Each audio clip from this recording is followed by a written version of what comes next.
Hey guys, Young and Profiting Podcast has just launched Yap Society on Slack. It's a cool community where listeners can network and give us valuable feedback on the show. To join Yap Society on Slack, go to bit.ly/Yap Society. That's bit.ly/Yap Society. And if you're already active, share the wealth and invite your friends. This episode of Yap is sponsored by our friends at Rethink Creative Group. They're a digital advertising, marketing, and content creation agency focused on helping businesses of all sizes. They do everything from running your social media platforms for you, to building your website, running digital advertising, to producing podcasts just like this. We've seen their work, and trust me, they're awesome. They focus on generating results for their clients, which is why they've worked with over 100 different clients across industries in the past 4 years. I partnered with them because I'm always asked to take on freelance marketing projects, but I simply don't have the bandwidth, and they're the only agency I would put my name behind. So if you're tired of marketing that just doesn't work, you need to look these guys up. Go to rethink.agency/yap. And our listeners get a special gift if you sign up to work with them. That's rethink.agency/yap. You're listening to Yap, Young and Profiting Podcast, a place where you can listen, learn, and profit. Today we're yapping with Dov Baron, CEO of Full Monty Leadership and world-renowned leadership speaker who's the host of the popular podcast Leadership and Loyalty. In this episode, I chat with the ever-energetic and inspirational Dov on a handful of topics related to leadership, including emotional intelligence, the stages of individuation, the science behind building a tribe, purpose-driven leadership, authenticity, and more. Hey, Dov, welcome to Young and Profiting Podcast. My pleasure. It's an honor to be here. Thank you very much for inviting me to add value to this audience. I'm excited. Likewise, we can't wait to uncover all you have to share. So let's kick it off. You are the author of a handful of books. You are recognized as one of the top 100 leadership speakers to hire. And I personally find it really interesting to understand how people got into their actual careers. To someone who doesn't know your history, you seem born for this type of role. You're so well-spoken, you're super polished and dapper. But in fact, this is a profession that you sort of stumbled into based on my research, and you really learned your way into this career. And so I absolutely love to showcase this type of change to my listeners. So can you tell us what you were like as a young man, how you got into your first speaking engagement, and how you stumbled into your true calling and career? Sure. All of that in about 3 minutes, eh? Okay. As you said, this was not my natural place. I was born in a ghetto in northern England in abject poverty. Certainly never considered myself to be a speaker or even thought about that as an option. But I knew I was born for something different than what was around me. Making a very long story shorter, I was fascinated with metaphysical understanding and philosophical understanding and began to travel the world to study with different spiritual masters while running businesses in 3 different continents.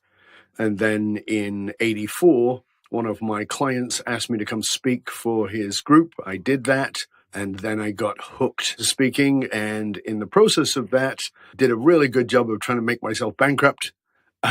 And drove my business into the ground, let go of my other businesses, fell away for a while, came back into speaking after about a year and grew enormously, and then met with something that I crashed into my rightful position here on the planet to do what it is that I'm doing. So that's the Reader's Digest version without any details. You can go to any part you want.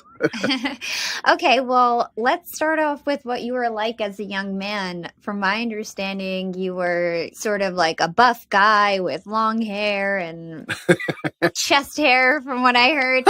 So You've really been doing your research. I have. So you changed a lot. You changed yourself to fit into this role. Can you just tell us the story about your first speaking engagement? Because I think that's really interesting. Well, as I said, it started in '84, and in '84, I was 26 years old. And at 26 years old, I was a bodybuilder. And anybody who knows who's 26 years old, if you're on Instagram, you know that every 26-year-old bodybuilder has to let everybody know how pretty they are and how muscular they are. So I wore shirts that were too tight and made sure that my muscles showed at every possible opportunity. And when I wasn't wearing that, I was wearing suits, really beautiful made suits. But on this particular day in question, I was wearing a tight t-shirt, ripped jeans. My hair was down past my chest, sort of Louis XIII look, ringlet curls. big earrings that were large enough to hang parrots off. And a client of mine came in and we were chatting. And he said to me, I'd like you to come speak for my national managers meeting. I'm like, for what? Why? Why would I do that? And he said, I want you to talk to him. I said, about what? He goes, it doesn't matter. You can speak about whatever you want. I thought, this is ridiculous. I'm not a speaker. I don't know what you're talking about. I go, I have no idea what to speak about. He goes, it doesn't matter. Just come and speak. And I said, for how long? He said, for an hour. I was like, oh my God, are you kidding me? There's no way I can do an hour. And he finally talked me into 30 minutes, but he had one condition. And the condition was that I showed up looking exactly how I looked on that day. Well, this seemed ridiculous to me because he was asking me to speak to a national managers meeting for his national company. And my hair on that day was like a wild man. Like I said, past my chest, sticking out everywhere, ringlet curls, big earrings in, my designer stubble, ripped jeans, and a tight T-shirt showing off all my muscles.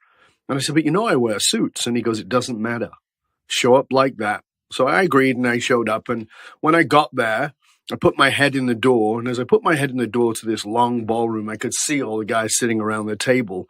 It's the 1980s. Everybody's buttoned up tight, looking very Gordon Gekko from Wall Street, looking very uptight and businesslike. And as I put my head in, they must have thought, well, who is this lunatic? He's obviously in the wrong room.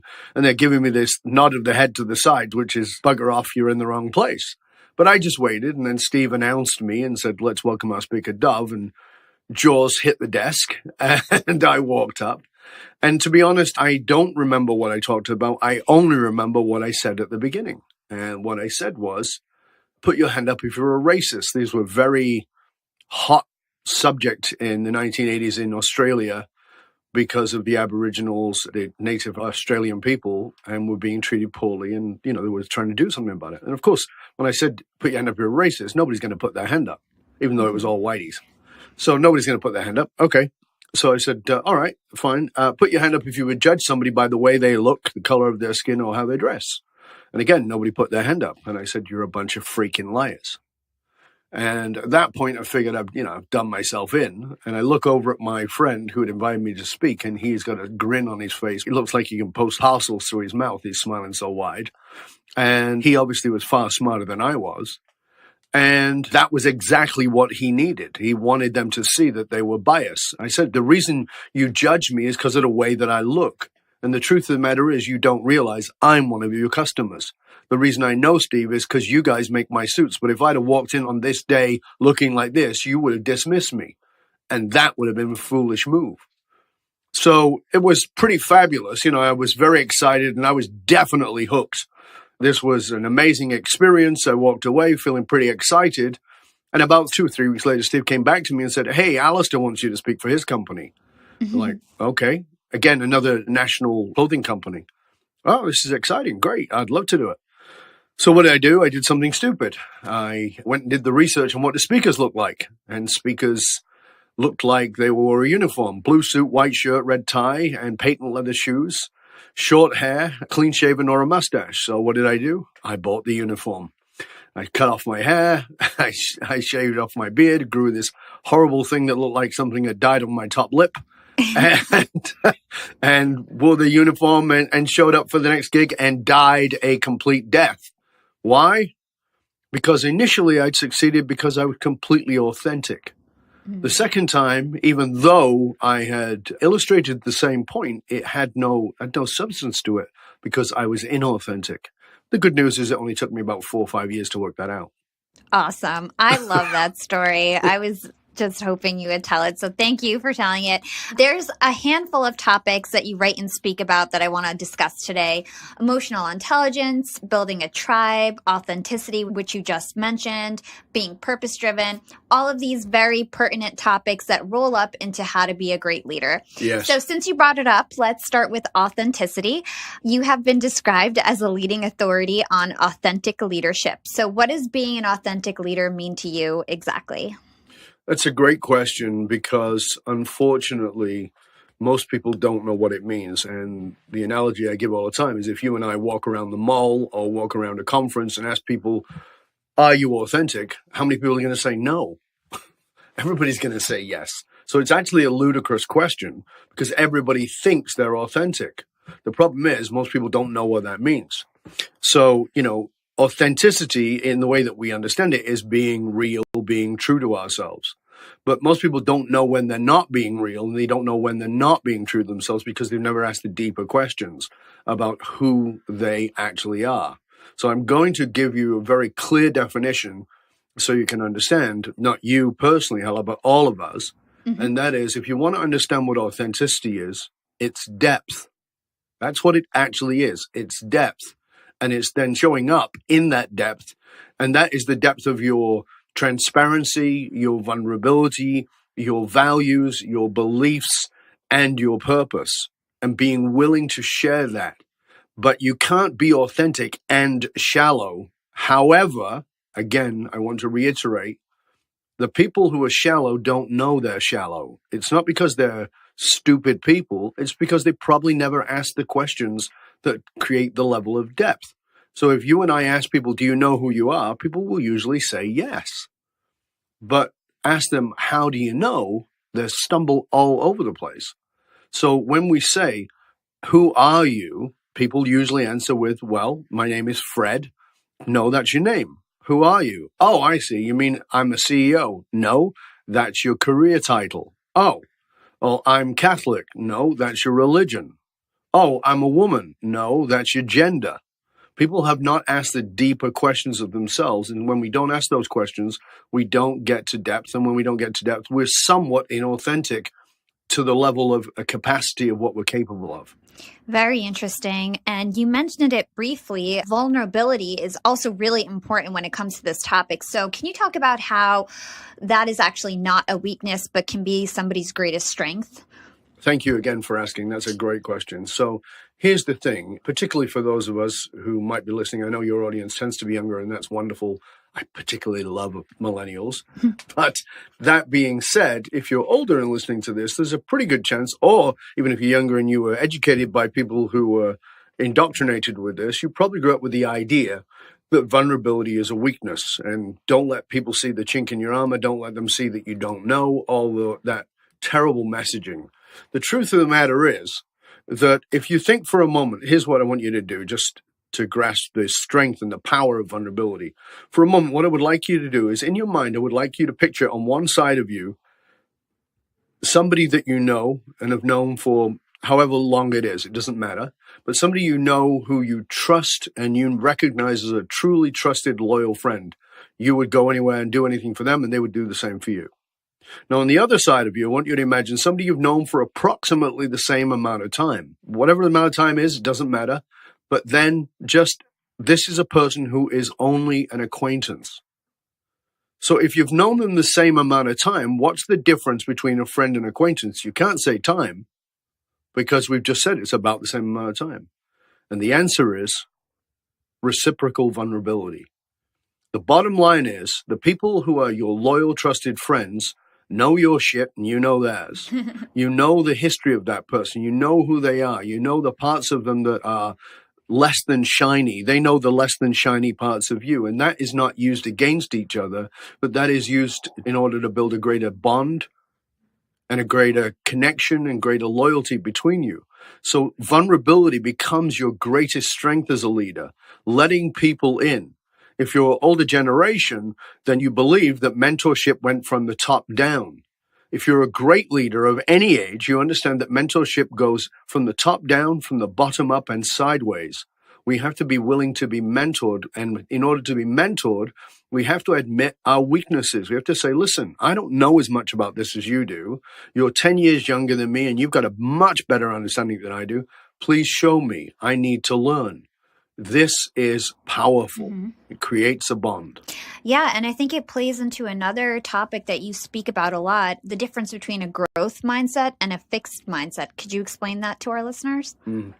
So I want you to write this down if you're listening. This is important. So type this out, write it down, tattoo it on your brain in some manner. But it's this. The three most dangerous words you'll ever use are, I know that. Immediately you say the words, I know that, you have shut down your brain. You've said there's nothing else for me to learn. That is a fixed mindset. Because fixed mindset is driven by the ego. The ego gets in the way and goes, I don't want to look foolish. I don't want to look stupid. And the willingness to look stupid is the only way you grow. So what does that mean? It means this, that instead of the words, I know that, you replace it with, I'm curious about that. So there's something somebody shares with you, maybe something I'm saying right now. And as I'm saying it, your ego will naturally trigger, I know that. Oh yeah, I know that. Then say, well, I'm curious about that. What if there's more for me to know? I wonder what I don't know about that yet. I wonder what I could know about that. I'm curious about what I could know about that at a deeper level. I'm curious about whether I'm fully using that, whether I'm fully integrating that into my life. So a growth mindset is grounded in curiosity. And for a little while, you will have to kind of discipline yourself to be curious, because curiosity is our most natural, basic element. This is the thing you need to understand. Say you live to 100 years old. Between 0 and 4, you'll learn more than you will for the next 96 years. Why is that? Because the brain is malleable. It has plasticity. That's important. But what's more important is you are naturally in a state of curiosity. And from then on, you start building a framework of the world to keep you safe. And that framework of the world, yes, more can be added to it, of course, but you start building in safety. And part of the safety is, I know that. Safe will make you stuck. You have to have a growth mindset that is rooted in curiosity. Awesome. That was fantastic advice. And you heard it. Write that down. Never, ever say those words. If you want to swear at me, say those words. Okay, so let's talk about improving ourselves as individuals, because to be a strong leader, you need to be a strong person. Something you speak about quite often is individuation, which was originated by the psychologist Carl Jung, who described individuation as a process by which the personal and collective unconscious are brought in consciousness to reveal one's whole personality. So in short, it is the process of becoming self-actualized. Yes. You talk about the 3 stages of individuation. Yeah. Can you explain why maturing into your individuation is key to becoming an authentic leader? Absolutely. Thank you for asking that, because that's not a question that gets asked very often. And the reason is because nobody wants to think of themselves as not fully grown up. However, chronology, as in the years that go by, is a terrible measure of maturity. It's a terrible measure of maturity. Some of the most mature people I've met are, 10 or 12 years old, and some of the least mature people I've met are in their 70s. So it's got nothing to do with chronology.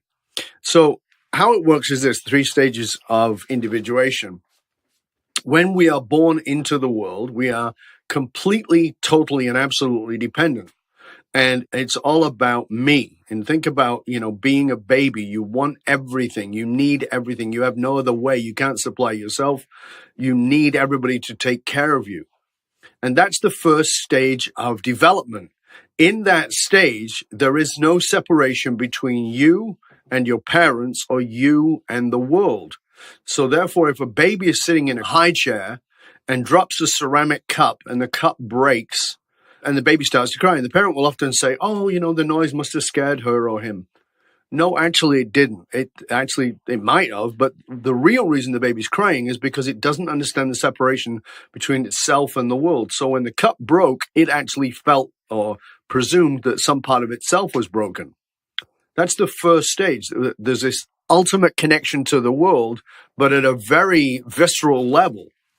The second stage of development is when we get a little bit older, usually around 18 months to 2.5 years old.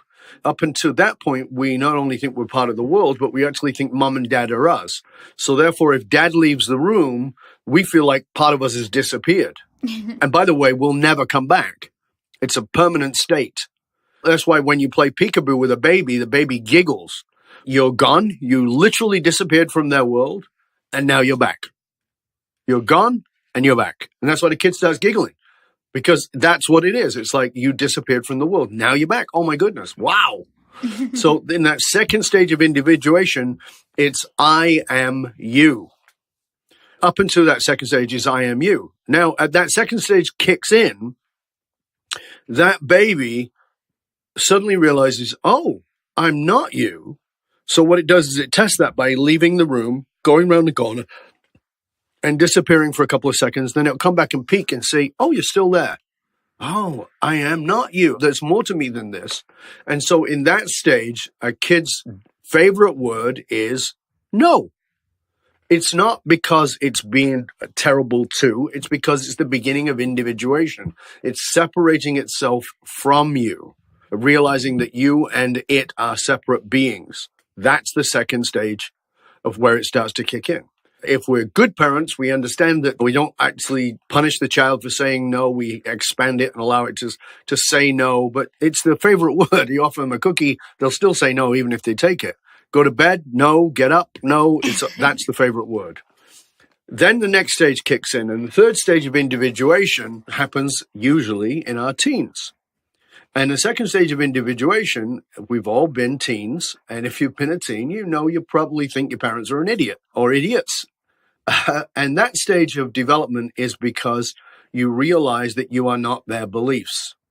So there is a natural state of rebellion that goes on for a person at that stage.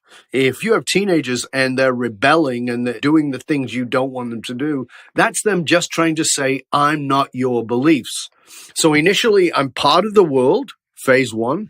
Phase two, I am you, no, I'm not. And in the third stage, I am what you believe, no, I'm not.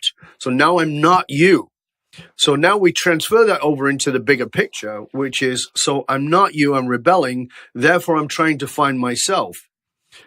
The problem with this is human beings are also tribal.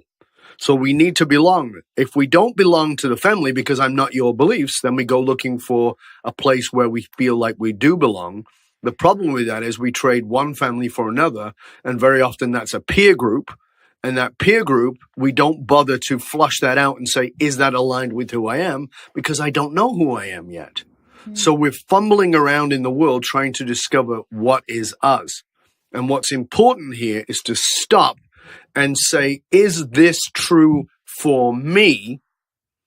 Do I have a place where I feel aligned with myself? And most people will not get there. By the way, just again, to remind you that many people in their 70s have never done this work, let alone in their teens.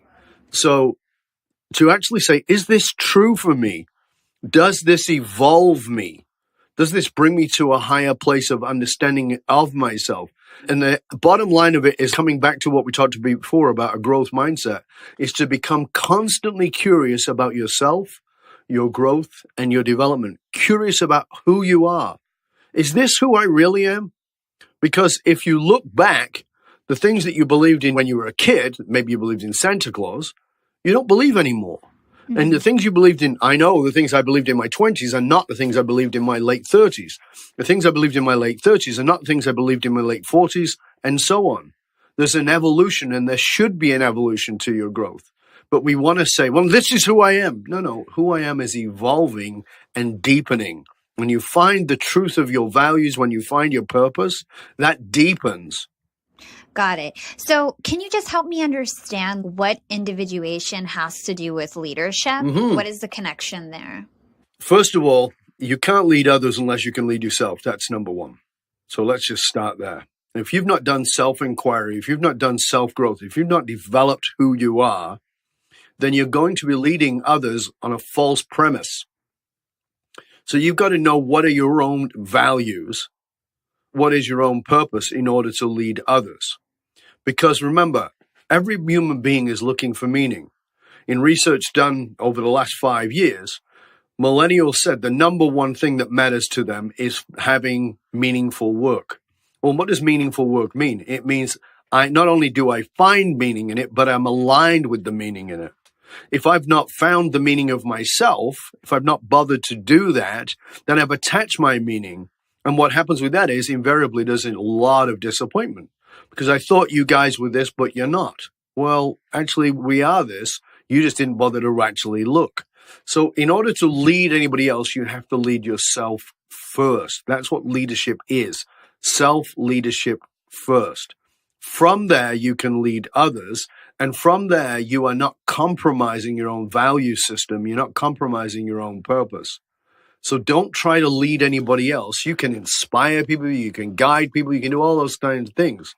But the truth is that leadership is at a base level, purpose. What is my purpose and how does this align with my purpose and how am I gathering people around that? Because when you find your purpose, you create your tribe. People will follow you anyway, just so you understand this, because people are looking for the meaning of their lives. But they won't stick with you if you're not clear on what your purpose is. If you can say that out loud, and let me be clear, your purpose is not your passion. I realize there are people on Instagram who are sharing their passion, and I'm definitely in favor of that. It's wonderful, terrific. They've got 100,000 followers, and it's wonderful. But many of them will die on the vine. And what I mean by that is many of their followers will just disappear because it's not got any substance to it. It's sexy, it's attractive, but it doesn't have the depth that we're all looking for. Every human being is actually looking for that. Even the most shallow person you can think of is looking for depth. So your passion and your purpose are separate. Your passion is transitory. It is the vehicle for your purpose, but it is not your purpose. You have a really good quote in your book, One Red Thread, that you say, you find passion in your pleasure and purpose in your pain. Yep. I love that. So then how do we determine our true purpose in life? What is it that we should ask ourselves? Again, great question, because it relates directly to what you just gave us the quote there. You see, we go looking for our purpose in exactly the wrong place. We go looking for our purpose in our passion. Your purpose does not exist in your passion. Your passion is transitory. So the way I like to describe it is you need to think of your passion as a vehicle. And if you're entrepreneurial, you're going to change vehicles quite a lot. But your purpose is not the vehicle. The purpose is what's transported in the vehicle. And every passion is a potential outlet for your purpose, but it's not your purpose. So get that clear. So it's an outlet for it. It's a transportation of it, but it is not it. So if the vehicle is your passion, what is your purpose? It is your pain. The reason that people don't find their purpose is because they don't want to look at their pain. I understand that. Don't get me wrong. Nobody wants to look at their pain, but it is actually the fuel source of your life. And let me give you an exercise here right now to help you. Whatever your age is, I want you to think about what pisses you off, what upsets you, what frustrates you. And by that, what I mean is not in the last 20 minutes or even in the last couple of years, but rather what has upset you for as long as you can remember, what's bothered you in the world for as long as you can remember. See, when I was a little boy, I was 10 years old and I walked into the living room and I saw my mom crying. And I was befuddled. I had no idea why she would be crying. And she was sitting on her own, looking at the TV set, wiping tears away. And I said, what's wrong, Mom? And she pointed to the TV set and she said, he's dead. And I looked at the TV set and it wasn't a movie star. It wasn't a TV star. It wasn't even a soccer star. I had no idea who it was. And then I listened.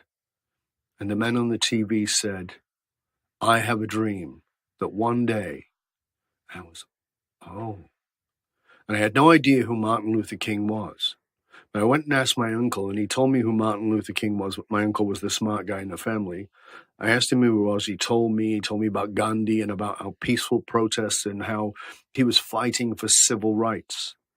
And I suddenly was moved by this idea that a black man on the other side of the world, because that's what it was to a 10-year-old boy, this African-American man on the other side of the world who was a Christian minister could touch the heart of my mother, a Jewish woman living in the other side of the world in England, a poor Jewish woman, how he could move her. And I was bothered by the racism that I saw around me as a kid. I was bothered by the inequity between people, how the struggles between people. I was bothered by how people wanted to judge each other rather than looking at who they were in themselves. That bothered me for as long as I could remember. And there was something that bothered me as a parallel to that, which was as a kid, I would look around and see my aunt and my uncle and even my mom dating people. And it was like they were dating the same person with a new face. And I was fascinated by why people would do dumb stuff over and over again. People who I considered smart would repeat the same cycle. So here's this biases that was going on around race and culture and judging people. And at the same time, this lack of judgment in a very healthy manner of saying, oh, well, let me look if this is a pattern that's reoccurring. That is something that's bothered me for as long as I can remember.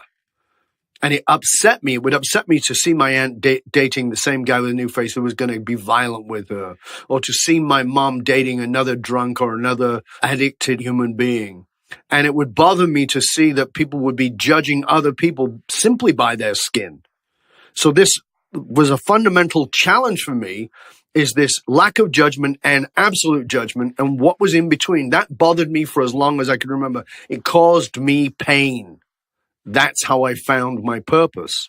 Your purpose does not exist in pleasure. It exists in the things that have bothered you for as long as you can remember. And it's this desire to make a difference in the world. It's this desire to right a wrong, to come back to and find a way to be part of a solution. That's where your purpose is. It's not in your passion. Your passion's exciting, but it'll be transitory. Wow, that was so powerful and so moving. I think my listeners are going to get so much takeaway from that. So how does a purpose within a leader help to actually motivate their employees, their team? How does it help to attract customers to their company? Again, what I just want to remind you of as you're listening here is every human being is looking for meaning. We can't help but look for meaning. And we assign meaning even when it's not there. So what I mean by that is somebody does something that you know, and you go, I wonder why they did that. That's you looking for meaning. Human beings look for meaning. That's what we have to do. We look for meaning.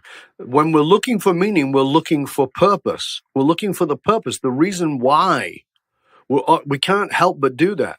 By being a purpose-driven leader, by finding your purpose, you naturally attract people to you who are looking for theirs. The simplest analogy I can give you is a little dated, but I think most people can still understand it. If you think about an old radio set, if you like rock and roll, you tune it into a certain station, let's say 99.3 FM.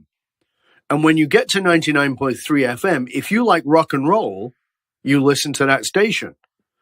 But if you tune the dial again over and you go to 103.5 and that's classical music, and you don't like classical music, you will turn it away. If you tune into a station that's playing rock and roll 1 minute and classical music the next, and then country music the next, there's a pretty good chance you won't stay on that station every time they play something you don't like.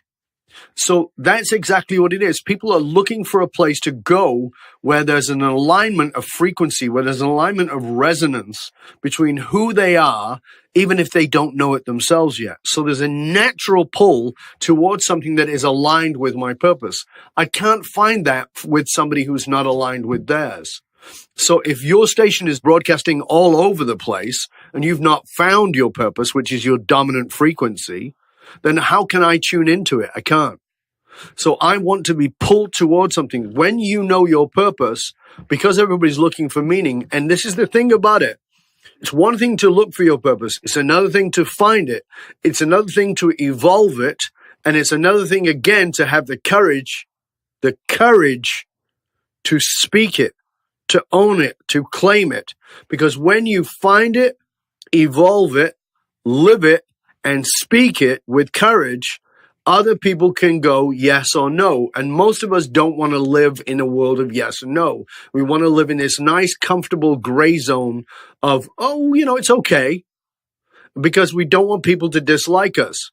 And as my good friend Larry Winget likes to say, if people don't hate you, you don't have a strong enough stand. And that's not about getting people to hate you, but it's meaning that you are so clear that this is the deepening of your truth, not from an evangelical, I'm right, you're wrong point of view, but from a place of, I know this is right and true for me point of view. If you don't agree with it, that's wonderful. Find your own purpose. But if this is aligned with you, that's also wonderful. Once you do that, you become this amazing being, because it takes the hiring part of HR out of the picture, because the people who work for you are aligned with that purpose. They will then tell their friends in the talent pool, you got to come work here. Here's why.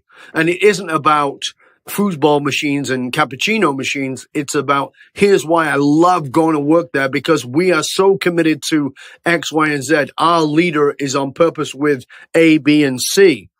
And what's more is our customers know it, because we are here to make a difference in the world. One of the things I want to ask you to think about as a company from the point of view of purpose is, if your company was not in business for money, if it was in business for something else, if money was simply removed from the world, would you bother doing business? Would the world miss you? If it wouldn't, you're not on purpose. I love that. So in relation to teams and culture, let's move on to all your philosophies related to building a tribe. Mm-hmm. My research assistant, Shiv, came across an article that you wrote in The Entrepreneur on the hormone oxytocin. Often this is called the love hormone or the cuddle hormone. Oxytocin has a lot to do with loyalty between managers and employees. In fact, research has linked oxytocin to trust and social attachment, vital for leaders looking to build fiercely loyal teams. So can you explain to us what oxytocin is exactly and how leaders can make use of this natural phenomenon to build trust with their employees? Absolutely. Yeah, again, this is something I cover extensively in my book, Fiercely Loyal. It's something that's missed enormously. So it's a powerful, powerful hormone. It's generally associated to women and babies. And so when we are born into the world, there is a flood of oxytocin. Just think about this for a moment. I'm going to be graphic here for a moment, but just to make my point, I want you to think about the birth process. Like, if anybody was sane, nobody would have babies. I mean, if you think you're going to push this 7, 8, 10 pound, whatever it is, being out of your body through a very small hole, and things are going to get ripped and torn and there's going to be a lot of pain. You know, if somebody was coming up to you saying, how do you feel about doing that? You'd go, no, thanks. I'll pass. Right? No, thank you. I'll have a cupcake and a tequila and I'm out of here. Thank you very much. No interest. But we do it. Why do we do it? And the answer is because the hormonal response is so massive. So here's the thing. When a baby is born, the mother's brain is flooded with oxytocin. The hypothalamus, which is the mood and appetite center of the brain, releases this hormone into the system and literally floods it. It is called the bonding hormone, as you said, the cuddle hormone, the love hormone. It's the bonding hormone. It's flooded into the mother, and it passes from the mother into the breast milk and into the baby. And what happens is that there's such a massive flood of it. This is why babies are so bonded with a mother. This is why mothers get very upset when their baby doesn't latch properly, because there's an inner knowing that that is an important part of the bonding experience. Now, here's what's interesting about it is that when that happens, there are cells still left in the body from the fetus that are still left inside the mother's body for a full 26 years. Wow. And mirror neurons in the brain of the mother match the neurons inside the child. This is why a mom phones you, you're 25 years old, you're at college and you're doing your master's degree, and your mom phones you, goes, what's going on? You go, nothing. She goes, what's going on? Oh, my boyfriend, my girlfriend left me. I mean, that's why there's an actual real science behind that. It's not just like your mom's intuition. This is actual science. Well, that hormone is always present in us. When we fall in love, there is a flood of that hormone. And when we bond with somebody, that hormone is in place. Now, coming back to where we talked about individuation, we're going to tie these two together. In the first stages of life, remember, we've got this flood of this hormone, and we're in this first stage of life where we're totally bonded to the world and to the people that we are surrounded by, our initial tribe, which is usually our family. When that happens, we feel, quote, in love. We feel like we're in love. So what happens is, once we start breaking away and individuating, we actually lose a little bit more and more and more of that connection to feeling loved. And there is something called reunion grief, in that we hunger for that connection again. We want to be connected at that deep, deep level again. And so when you fall in love and you suddenly find yourself in the arms of your lover, in the arms of the person you've fallen in love with, there is that moment of returning to that bond, that connection. Again, the oxytocin floods in the body. Now, That hormone is at its most for the first 18 months of the relationship between the baby and the parent. As you're listening to this right now, I just want to challenge you to think about your relationships. As you think about your relationships, when did they hit a problem? Your long-term relationships, I guarantee you, your long-term relationships hit the wall at somewhere between 18 months and 24 months. Why? Because the initial flood of oxytocin, the bonding hormone, has started to wear off. It starts to have tachyphylaxis. It wears off. And when it wears off, you don't have that hormone to bond you. You better be bonded by something more than simply the hormone. You better have values and all kinds of good stuff connected. Now, let's shift this back to leadership. If you're a leader and you're on purpose, you will attract people to you. When those people are attracted to you and they feel there's an alignment, there is a release of oxytocin because there's an alignment. And the closer they get to you and the more vulnerable you are, remember vulnerability, reciprocal vulnerability creates a bond. When you do the reciprocal vulnerability, you also release oxytocin. So over that period of time, now that you're on purpose and you've been vulnerable, the people are bonding to you, they're having a release of oxytocin, you're having a release of oxytocin, but that oxytocin will wear off in about 18 months. Now, what do we know about millennials? They leave their jobs every 1.2 to 1.5 years. When do they leave? When the oxytocin wears off. That's the problem. Got it. So interesting how you tied all of that together. And it's, if you think back to even like friendships, they start to get rocky after like a year and a half or so. You're absolutely right. See, this is the thing. It's not about romantic relationships. It's about human beings. So it's true for leadership. It's true for romance. And as you said, it's true for friendships. So before you throw the baby out with the bathwater, you might want to actually ask, what is the alignment here? Is the challenge that I simply need to return to curiosity rather than saying this is who they are? Maybe you need to challenge yourself and each other to go deeper into the relationship and ask the deep questions. Okay, awesome. So we have about 15 minutes left, and I still want to talk about my favorite topic ever, which is emotional intelligence. And you actually have an entire workbook on emotional intelligence, which I read. And in it, you say, understanding our emotions and knowing how to tap into them gives us enormous strength. So can you talk to us about the importance of emotional intelligence when it comes to leadership? So emotional intelligence, a sort of godfather of this is Daniel Goleman, who wrote the book Emotional Intelligence. Emotional intelligence was not founded by him by any stroke of the imagination. In fact, Daniel is a journalist who just did a lot of great research and brought it all together and did a phenomenal job of doing it. The challenge is that emotional intelligence has become a tool for leaders to use on the people they work with. That is not what emotional intelligence is. That's a piece of what emotional intelligence is. Emotional intelligence, first and foremost, is something you use on yourself for self-knowledge. Emotional intelligence allows us to understand what drives people and therefore what drives us, and how to communicate with each other in the context of that.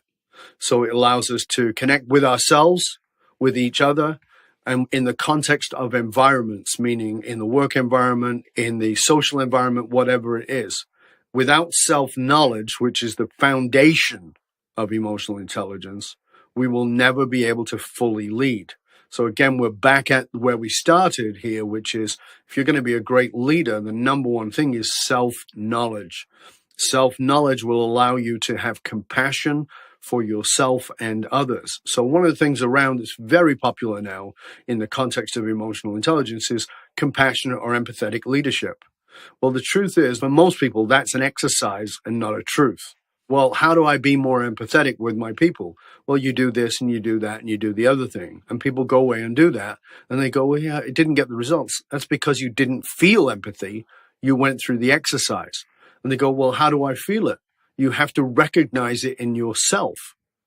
So I'm going to give you a great example of it to help you understand. Many, many years ago, like 100 years ago, I trained as a family counselor. That was one of the things I did in my early 20s.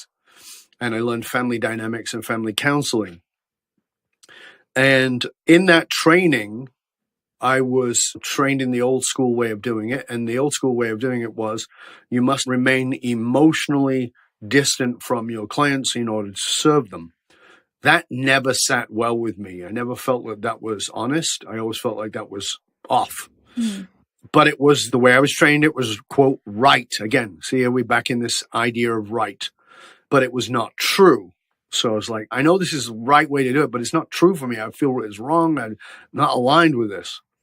And back in those days, I read a book called The Road Less Traveled, written by M. Scott Peck. This is like in the early 80s.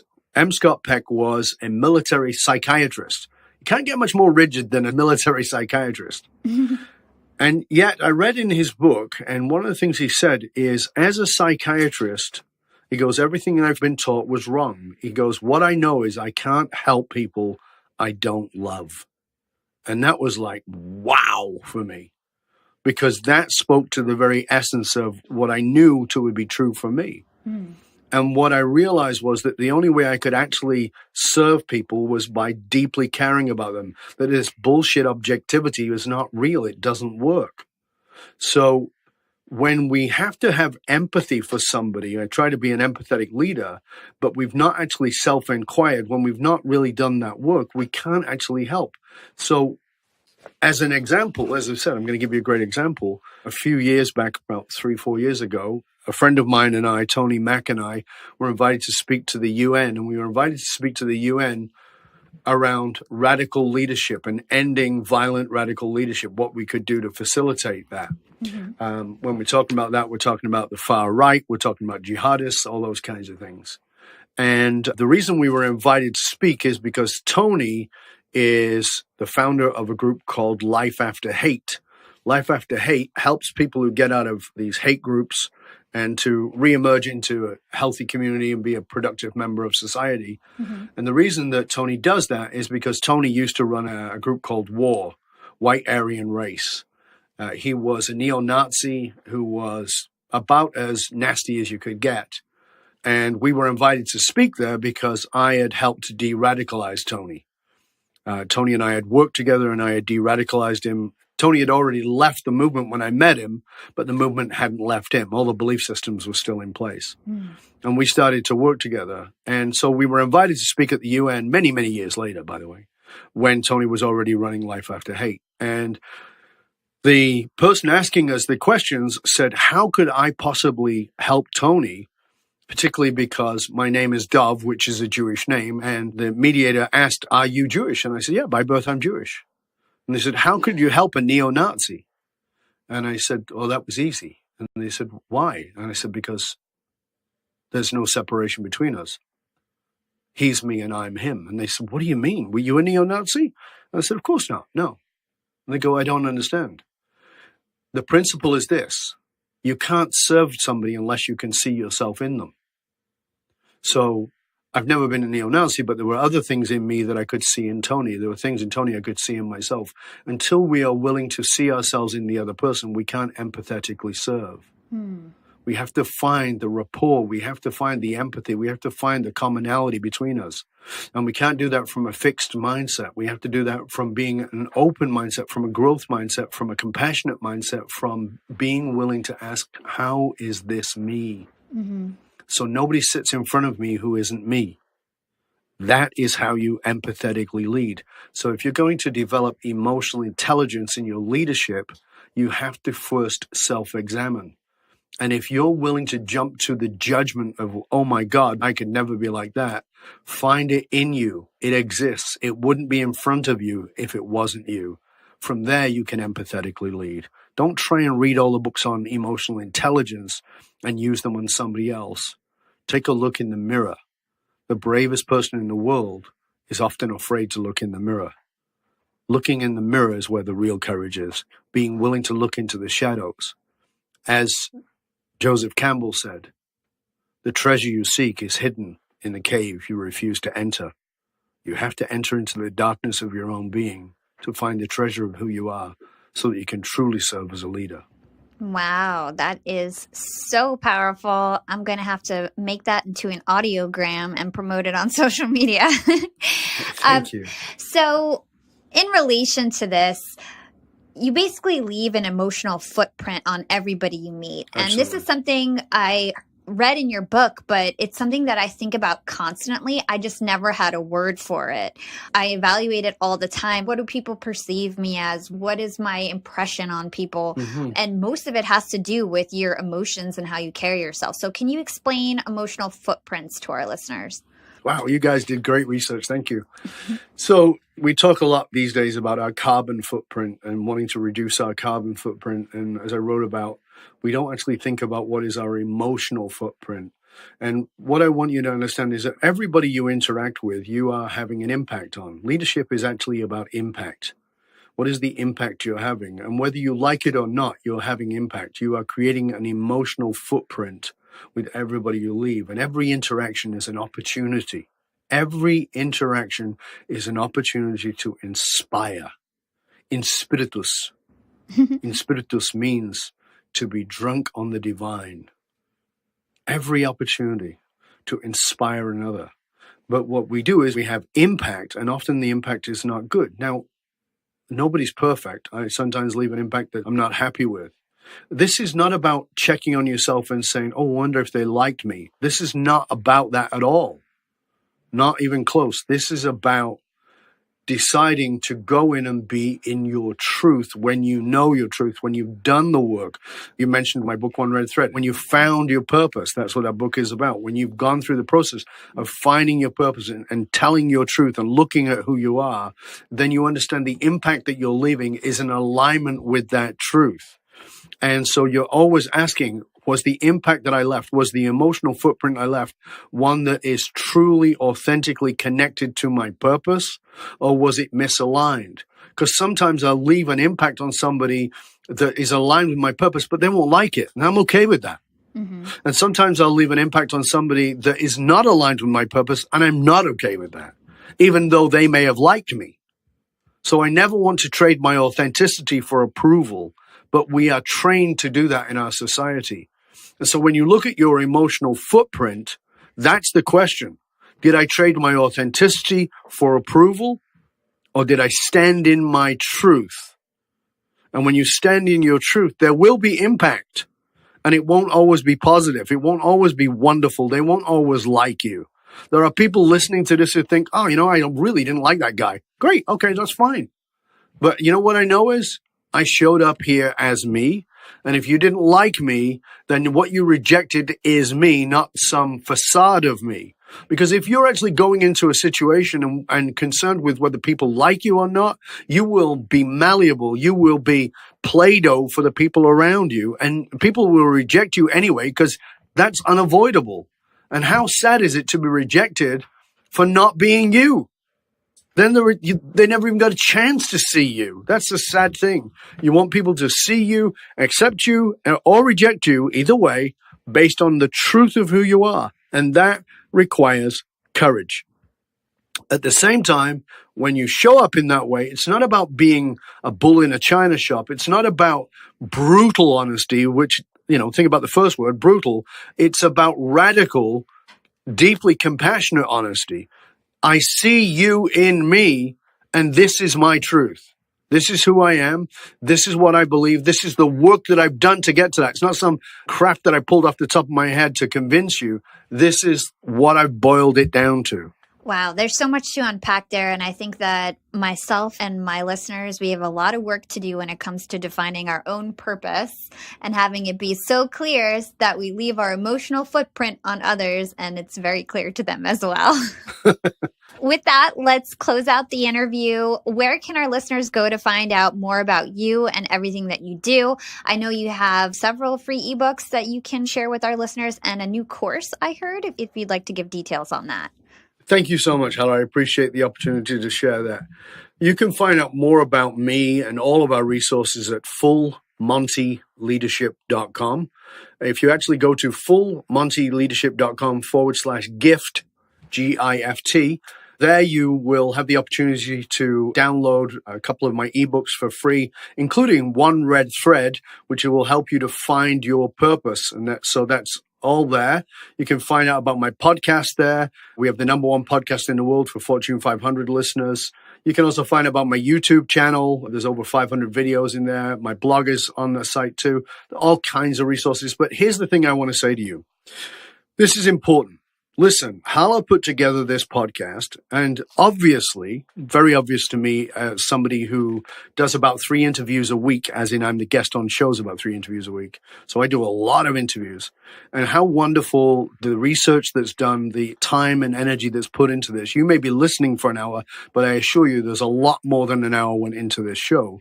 Please write to Hala. Let her know what you got out of the show, what it did for you, how you're going to use it. Subscribe to the show.